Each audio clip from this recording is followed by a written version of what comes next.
ఈ 10 సంవత్సరాల ఆంధ్ర రాష్ట్రంలో 5 సంవత్సరాలు మొట్టమొదట 5 సంవత్సరాలు చంద్రబాబు గారు ముఖ్యమంత్రి అయితే ఇప్పుడు 5 సంవత్సరాలు జగనన్న గారు ముఖ్యమంత్రి.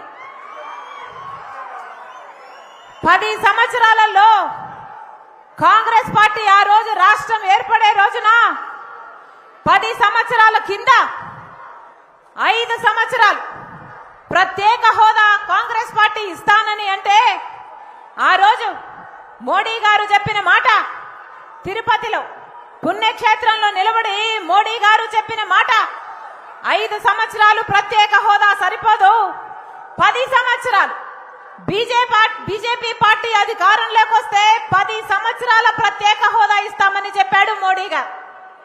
నాకు భక్తి ఎక్కువ అని చెప్పుకునే మోడీ గారు తిరుపతిలో నిలబడి ఆంధ్ర రాష్ట్ర ప్రజలకు ఇచ్చిన హామీ, ఇచ్చిన వాగ్దానం 10 సంవత్సరాల ప్రత్యేక హోదా.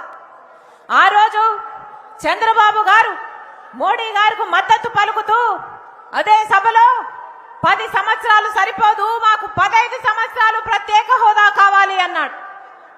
ప్రత్యేక హోదా కోసమే బీజేపీతో చేరుతున్నాము, మోడీ గారితో మేము అలయన్స్ పెట్టుకుంటున్నాము అని చెప్పిన చంద్రబాబు గారు అలయన్స్ పెట్టుకున్నాడు, అధికారంలోకి వచ్చాడు.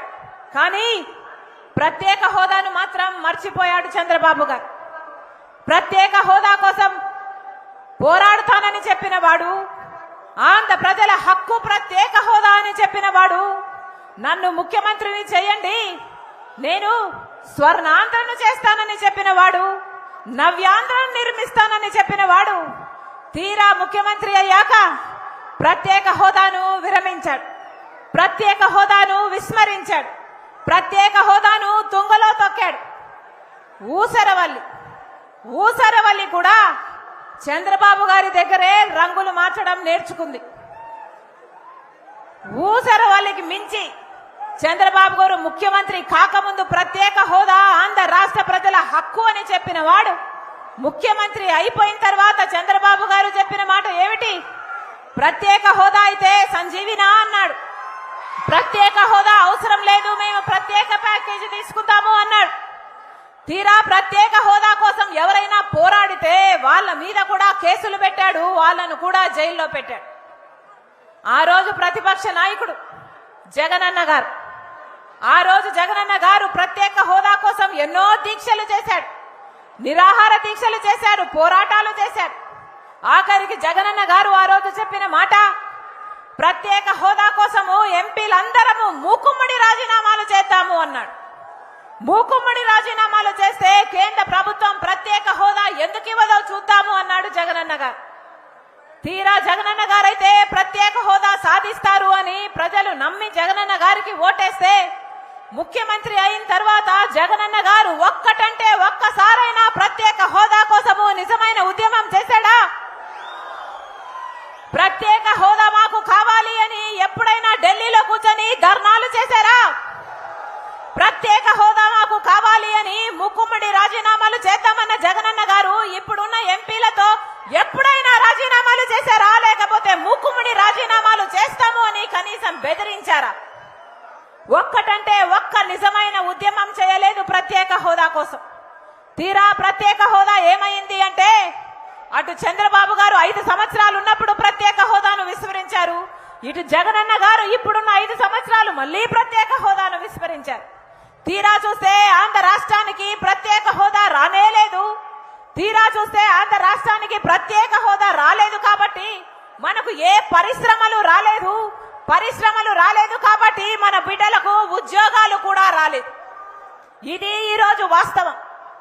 ప్రత్యేక హోదా మన రాష్ట్రానికి రాలేదు అంటే దానికి కారణం ఒక పక్క చంద్రబాబు గారైతే మరో పక్క జగనన్న గారు.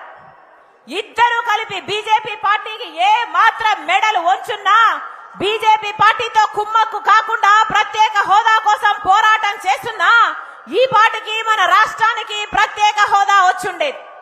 కానీ ఈ రోజుటి వరకు 10 సంవత్సరాలలో 10 వాగ్దానాలను నిలుపుకోవాల్సింది. ప్రత్యేక హోదా వాగ్దానం ఒకటైతే పోలవరం ఇంకొక వాగ్దానం అయితే, రాజధాని ఇంకొక వాగ్దానం అయితే, కడపలో స్టీల్ ఫ్యాక్టరీ ఇంకొక వాగ్దానం అయితే, విశాఖ రైల్వే జోన్ ఇంకొక వాగ్దానం అయితే, ఉత్తరాంధ్రకు దక్షిణాంధ్రకు రాయలసీమకు ఎకనామిక్ ప్యాకేజీ ఇంకొక వాగ్దానం అయితే, ఎన్ని వాగ్దానాలు చేశారు, కనీసం ఒక్కటంటే ఒక్క వాగ్దానం కూడా నిలబెట్టుకోలేదు బీజేపీ పార్టీ.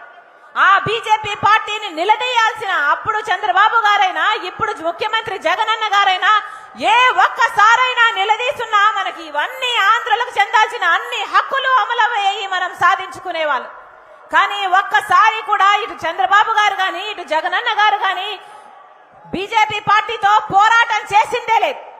పోరాటం చేయకపోగా అదే బీజేపీ పార్టీతో కుమ్మక్కయ్యారు. అదే బీజేపీ పార్టీకి స్వప్రయోజనాల కోసం ప్రజల ప్రయోజనాలను తాకట్టు పెట్టిన వాళ్ళు చంద్రబాబు గారు జగనన్న గారు. ఒక పక్క టీడీపీ అయినా ఒక పక్క వైసీపీకైనా ఈరోజు బీజేపీ పార్టీకి బానిసలుగా మారారు. ఎందుకు అని అడుగుతున్నాం. ఎందుకు బానిసత్వం చేస్తున్నారో అని అడుగుతున్నాం. బీజేపీ పార్టీ మన రాష్ట్రానికి ఏమిచ్చింది కనుక మీరు ఈ బానిసలుగా మారారు అని అడుగుతున్నాం. బీజేపీ పార్టీ మనకు ప్రత్యేక హోదా ఇచ్చుంటే మీరు బీజేపీ పార్టీతో పరోక్షంగా ప్రత్యక్షంగా ఎలా పొత్తులు పెట్టుకున్నా ఆంధ్ర రాష్ట్ర ప్రజలు మిమ్మల్ని అడిగేవాళ్ళు కాదు.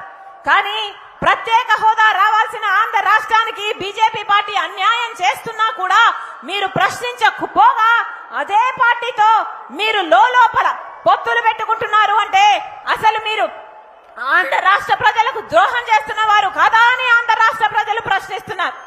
ఒక్కటంటే ఒక్క వాగ్దానం నిలబెట్టుకోలేదే బీజేపీ పార్టీ.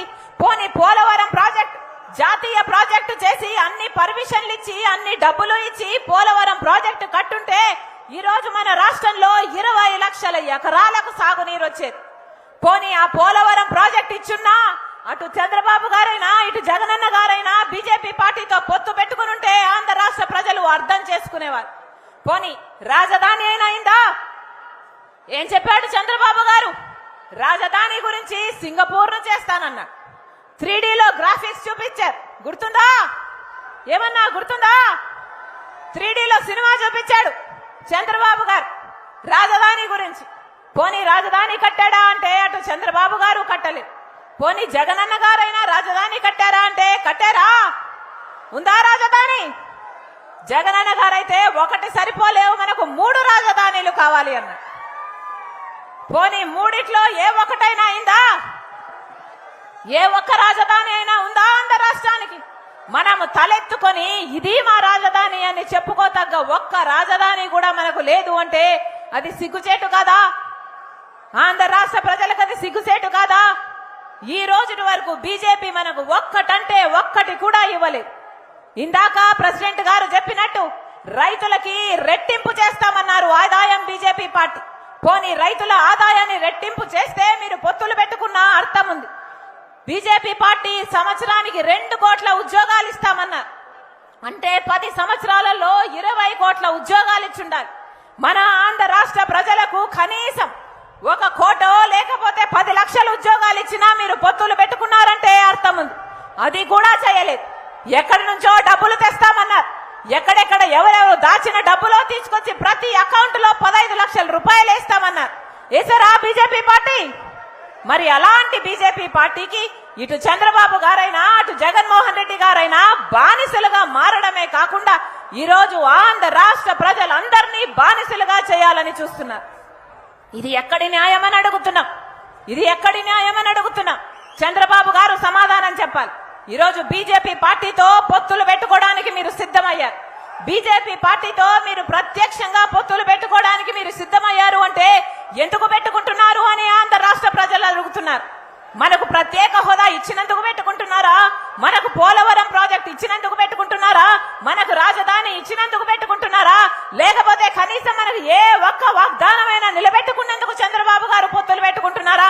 ఆంధ్ర రాష్ట్ర ప్రజలకు సమాధానం చెప్పి మరీ ఓట్లు అడగడానికి రావాలి చంద్రబాబు గారు.